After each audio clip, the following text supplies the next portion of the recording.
मेरे प्यारे देशवासियों, नमस्कार।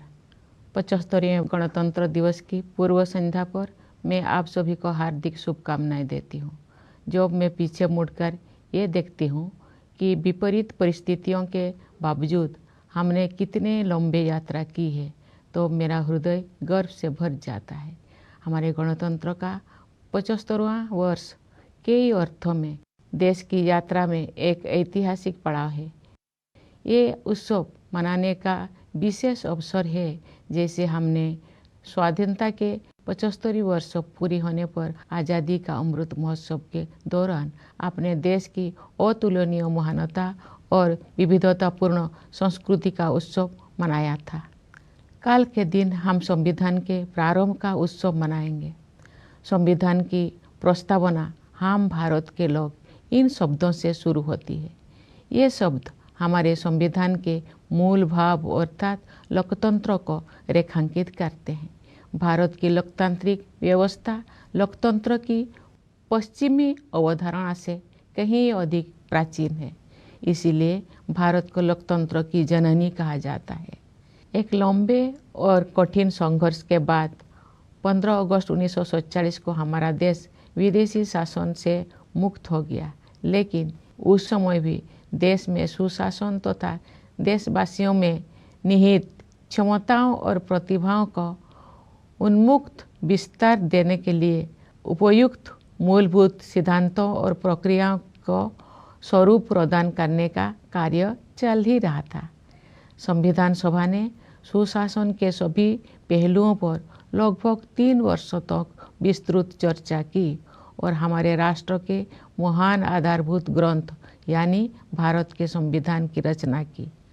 आज के दिन हम सब देशवासी उन दूरदर्शी जननायकों और अधिकारियों का कृतज्ञतापूर्वक स्मरण करते हैं, जिन्होंने हमारा भव्य और प्रेरक संविधान के निर्माण में अमूल्य योगदान दिया था। हमारा देश स्वतंत्रता की शताब्दी की ओर बढ़ते हुए अमृत काल के प्रारंभिक दौर से गुजर रहा है। ये एक युगांतकारी परिवर्तन का कालखंड है। हमें अपने देश को नई ऊंचाइयों तक ले जाने का सुनहरा अवसर मिला है।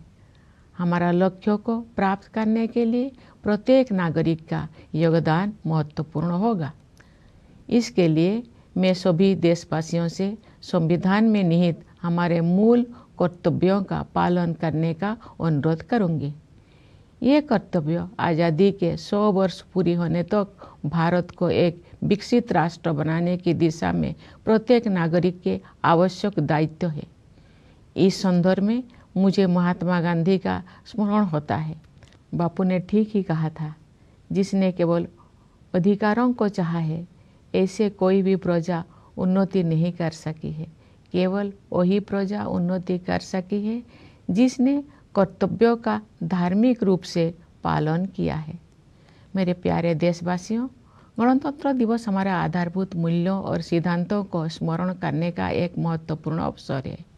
जब हम उनमें से किसी एक बुनियादी सिद्धांतों पर चिंतन करते हैं, तो स्वाभाविक रूप से अन्य सभी सिद्धांतों पर भी हमारा ध्यान जाता है।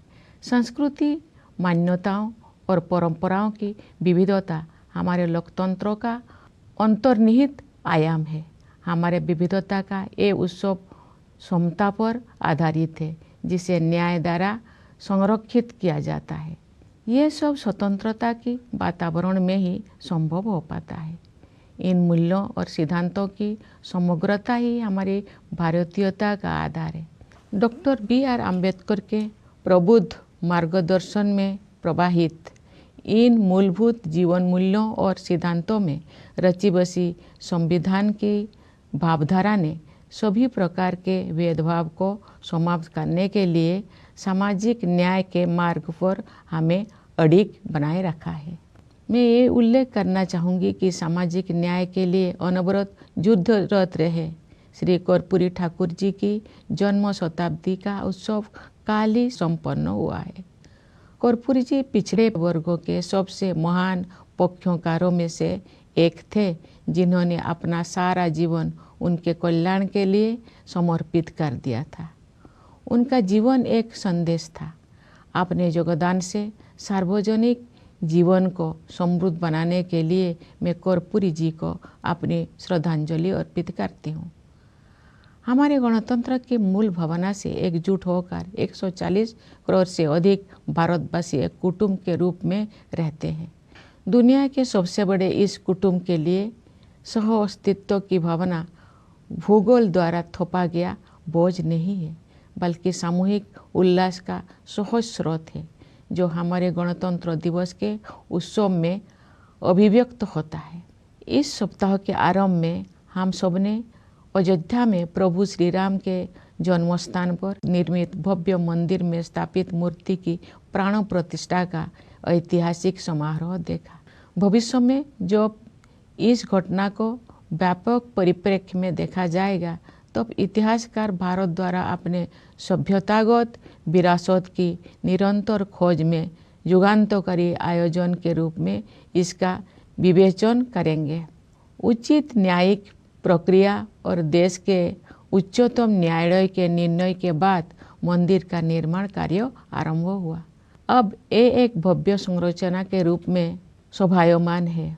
ये मंदिर न केवल जन जन की आस्था को व्यक्त करता है, बल्कि न्यायिक प्रक्रिया में हमारे देशवासियों की अगाध आस्था का प्रमाण भी है।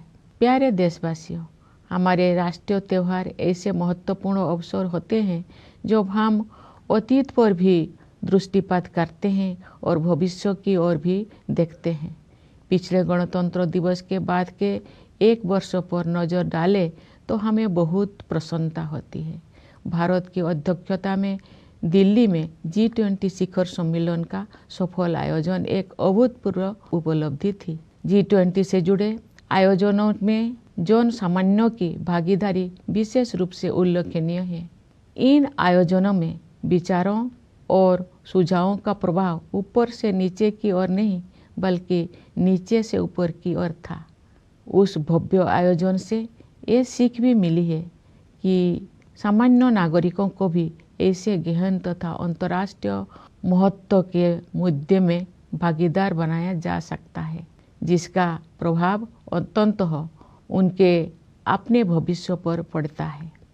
G20 शिखर सम्मेलन के माध्यम से ग्लोबल साउथ की आवाज़ के रूप में भारत के अभ्युदय को भी बढ़ावा मिला, जिससे अंतर्राष्ट्रीय संवाद की प्रक्रिया में एक आवश्यक तत्व का समावेश हुआ।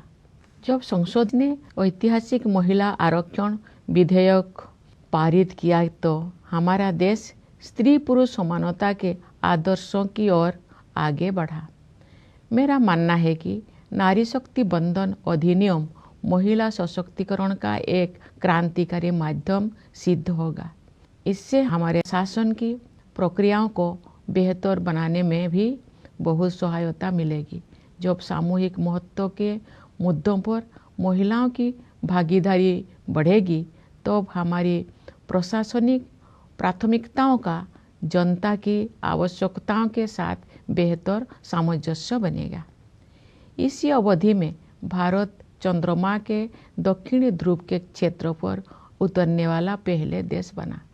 चंद्रयान 3 के बाद इसरो ने एक सौर मिशन भी शुरू किया। हाल ही में आदित्य L1 के सफलतापूर्वक हेलो ऑर्बिट में स्थापित किया गया है। भारत ने अपने पहले एक्सरे पोलरीमीटर सैटेलाइट, जिसे एक्सपोसेट कहा जाता है, के प्रक्षेपण के साथ नए साल की शुरुआत की है। ये सैटेलाइट अंतरिक्ष ब्लैक होल जैसे रहस्यों का अध्ययन करेगा।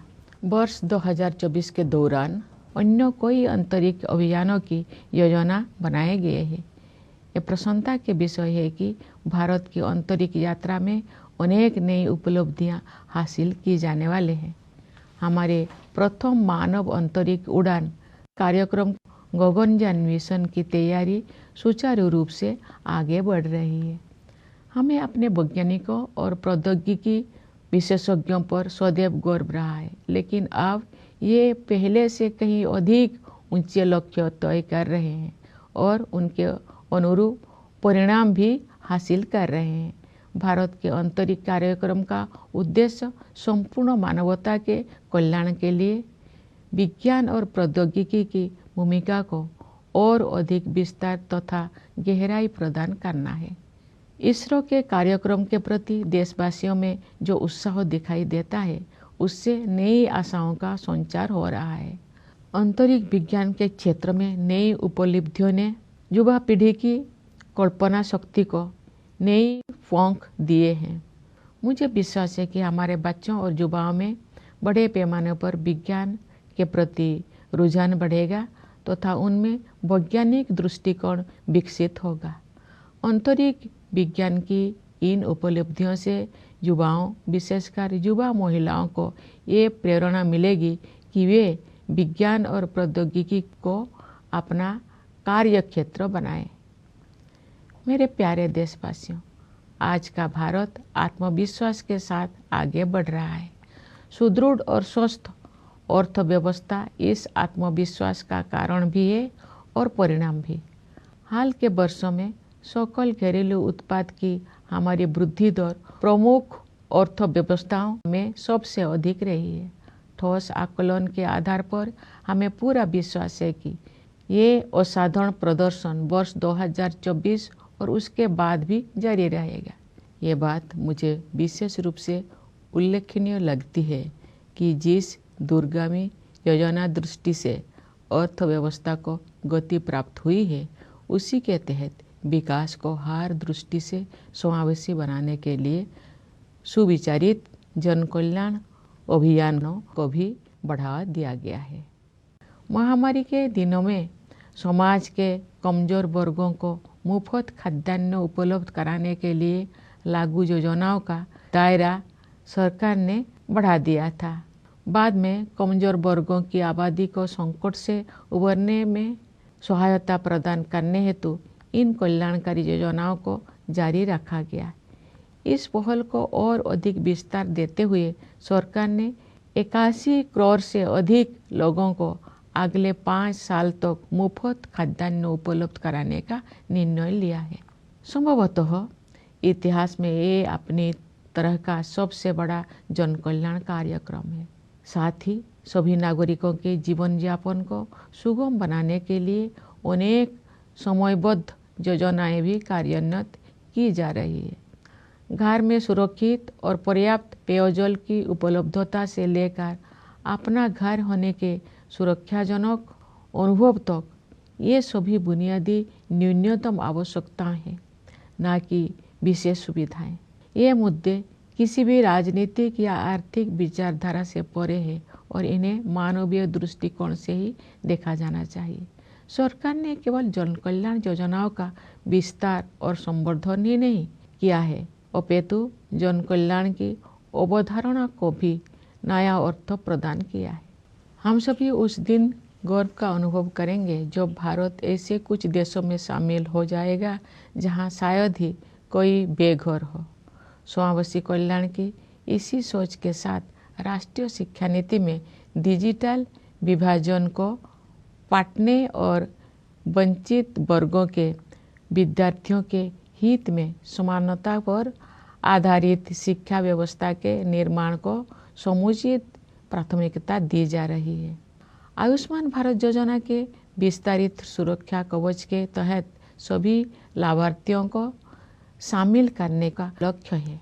इस संरक्षण से गरीब और कमजोर वर्गों के लोगों में एक बहुत बड़ा विश्वास जगा है। हमारे खिलाड़ियों ने अंतर्राष्ट्रीय मंच पर भारत का मान बढ़ाया है। पिछले साल आयोजित एशियाई खेलों में हमने 107 पदकों के नए कीर्तिमान के साथ इतिहास रचा और एशियाई पैरा खेलों में हमने 111 पदक जीते। ये अत्यंत प्रसन्नता की बात है कि महिलाएं हमारी पदक तालिका में बहुत प्रभावशाली योगदान दे रही है। हमारे श्रेष्ठ खिलाड़ियों की सफलता से बच्चों को विभिन्न खेलों में भाग लेने के लिए प्रेरणा मिली है, जिससे उनका आत्मविश्वास बहुत बढ़ा है। मुझे विश्वास है कि नई आत्मविश्वास से भरपूर हमारे खिलाड़ी आगामी पेरिस ओलंपिक में और भी अच्छा प्रदर्शन करेंगे। प्यारे देशवासियों, हाल के दौर में विश्व में अनेक स्थलों पर लड़ाइयाँ हो रही है और दुनिया के बहुत से हिस्से हिंसा से पीड़ित है। जब दो परस्पर विरोधी पक्षों में से प्रत्येक मानता है कि केवल उसी की बात सही है और दूसरे की बात गलत है, तो ऐसी स्थिति में समाधान परक तर्क के आधार पर ही आगे बढ़ना चाहिए। दुर्भाग्य से तर्क के स्थान पर आपसी भय और पूर्वाग्रह ने भावावेश को बढ़ावा दिया है, जिसके कारण अनवरत हिंसा हो रही है। बड़ी पैमाने पर मानवीय त्रासदियों की अनेक दुखद घटनाएं हुई है और हम सब इस मानवीय पीड़ा से अत्यंत व्यथित है। ऐसी परिस्थिति में हमें भगवान बुद्ध के सारगर्भित शब्दों का स्मरण होता है। नहीं बेरेन वेरानी समन्तिद कुदाचनम अबेरेन च समन्ति एसो धम सनंतन। इसका भावार्थ है, यहाँ कभी भी शत्रुता को शत्रुता के माध्यम से शांत नहीं किया जाता है, बल्कि अशत्रुता के माध्यम से शांत किया जाता है। यही शाश्वत नियम है। वर्धमान महावीर और सम्राट अशोक से लेकर राष्ट्रपिता महात्मा गांधी तक भारत ने सदैव एक उदाहरण प्रस्तुत किया है कि अहिंसा केवल एक आदर्श मात्र नहीं है जिसे हासिल करना कठिन है, बल्कि ये एक स्पष्ट संभावना है। यही नहीं, अपितु अनेक लोगों के लिए ये एक जीवंत यथार्थ है। हम आशा करते हैं कि संघर्ष में उलझे क्षेत्रों में उन संघर्षों को सुलझाने तथा शांति स्थापित करने के मार्ग खोज लिए जाएंगे। वैश्विक पर्यावरण संकट से उबरने में भी भारत का प्राचीन ज्ञान विश्व समुदाय का मार्गदर्शन कर सकता है। भारत को ऊर्जा के नवीकरणीय स्रोतों को बढ़ावा देने में अग्रणी योगदान देते हुए और ग्लोबल क्लाइमेट एक्शन को नेतृत्व प्रदान करते हुए देखकर मुझे बहुत प्रसन्नता होती है। भारत ने पर्यावरण के प्रति सचेत जीवन शैली अपनाने के लिए लाइव मूवमेंट शुरू किया है। हमारे देश में जलवायु परिवर्तन के मुद्दे का सामना करने में व्यक्तिगत व्यवहार परिवर्तन को प्राथमिकता दी जा रही है तथा विश्व समुदाय द्वारा इसकी सराहना की जा रही है। हर स्थान के निवासी अपनी जीवन शैली को प्रकृति के अनुरूप ढालकर अपना योगदान दे सकते हैं और उन्हें ऐसा करने ही चाहिए। इससे न केवल भावी पीढ़ियों के लिए पृथ्वी का संरक्षण करने में सहायता मिलेगी, बल्कि जीवन की गुणवत्ता भी बढ़ेगी। प्यारे देशवासियों, हमारे स्वाधीनता के 100 वर्ष पूरी होने तक की अमृत काल की अवधि के दौरान अभूतपूर्व तकनीकी परिवर्तन भी होने जा रहा है। आर्टिफिशियल इंटेलिजेंस और मशीन लर्निंग जैसी तकनीकी बदलाव असाधारण गति के साथ सुर्खियों से बाहर आकर हमारी दैनिक जीवन का अंग बन गए हैं। कई क्षेत्र में भविष्य से जुड़ी आशंकाएं चिंतित करती है, लेकिन अनेक उत्साहजनक अवसर भी दिखाई देती है, विशेषकर युवाओं के लिए। हमारे युवा वर्तमान की सीमाओं से परे जाकर नई संभावनाएं तलाश रहे हैं।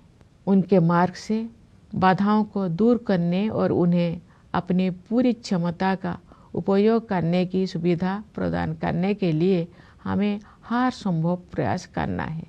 हमारी युवा पीढ़ी चाहती है कि सभी को अवसर की समानता प्राप्त हो।